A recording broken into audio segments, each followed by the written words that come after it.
So magandang umaga po. So papakita ko sa inyo yung pag-aalaga ng talong. Mag-check ng mga uod sa sanga at sa bunga para hindi natin kailangan mag-spray. Mahal ang mga spray, saka hindi na healthy pag puro spray. So tingnan po natin to. Check natin yung kada bunga. Kung may tama, kailangan natin yung tanggalin. Kasi dyan dumarami yung mga uod na umaatake sa puno. So malinis siya. Dito tingnan natin. So kailangan natin itong mga yellow. So malinis po. Dati talaga medyo napabayaan natin kaya madaming uod. So wala nang gaanong kuya shoot borer o stem borer nang bubutas ng mga sanga at nagbubutas ng mga bunga. So yan, okay naman po siya, malinis. Ito po. Yan. Tatanggalin po natin yung mga yellow.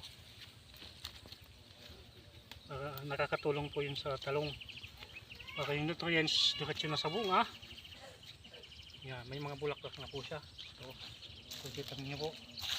Dati ang dami nitong mga natuto yung sanga dahil sa mga uod at mga bulok na bunga dahil sa uod din po.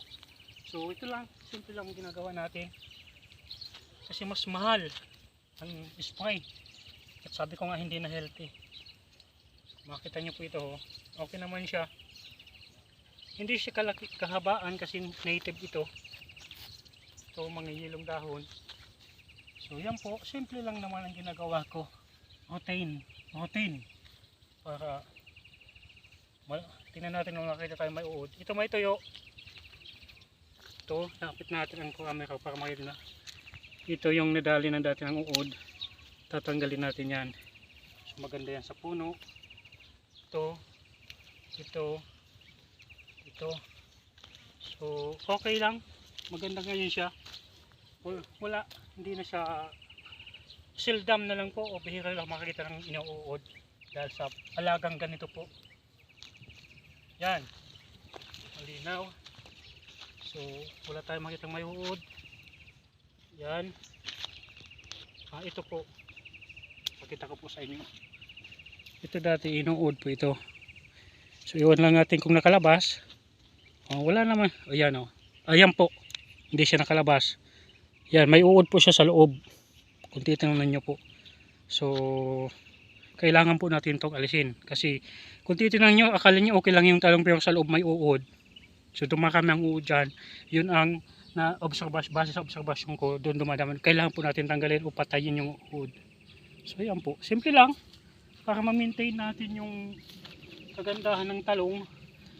Ito po yung ginagawa ko everyday.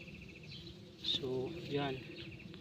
Ito nga po, duda ako nito, baka may uod to kasi may hilom. Wala naman, super wala, okay lang siya kasi kahit minsan maganda inuud siya. Pang kusina na lang to, ilagay natin to sa kusina, ibubulsa lang po natin. So simple lang naman. Ito po, tingnan po natin ito. Yan, ang bulok may uod dyan. So ang gagawin natin, so wala na siya, wala na ang uod. Hindi ko alam kung tumakas na o saan na pumunta. Ito pang kusina lang to, hindi to pwede ibenta kasi paganyan siya, nakabend. Yung straight lang po ang binibenta natin kasi dati kahit straight may mga pag mga ito na sabi ng mga bumili sa akin may uod. So yan po. So malinis siya ngayon. Kung titingnan nyo po yung natural na talong, malinis siya. So ganito lang po ang gawin natin kung walang pang spray. Tiyaga lang, kahit tamang okay lang naman init, benepisyo pa rin yung sa katawan. So yan lang po ang aking tips na gustong i-share po sa inyo sa pag-aalaga ng talong na hindi mo na kailangan mag-spray. Sabi ko nga, okay lang ang fertilizer kahit every 2 months or 3 months. Tapos in between ng halimbawa naglagay kayo ng fertilizer first month, second month maglagay po kayong chicken manure, third month maglagay kayo ng fertilizer. So yun lang po ang style ko para healthy yung mga tanim natin. Hindi masyadong lang ng fertilizer o spray. Ito, swerte. Itong na-spray ko lang to nung bata pa tong mga talong, isang beses lang po. Totoo po yun. Kidlatan ako, nagsisinungaling po ako. So, kung nagustuhan nyo po ang aking video, huwag kalimutan po mag-share, like, and subscribe. Maraming salamat po.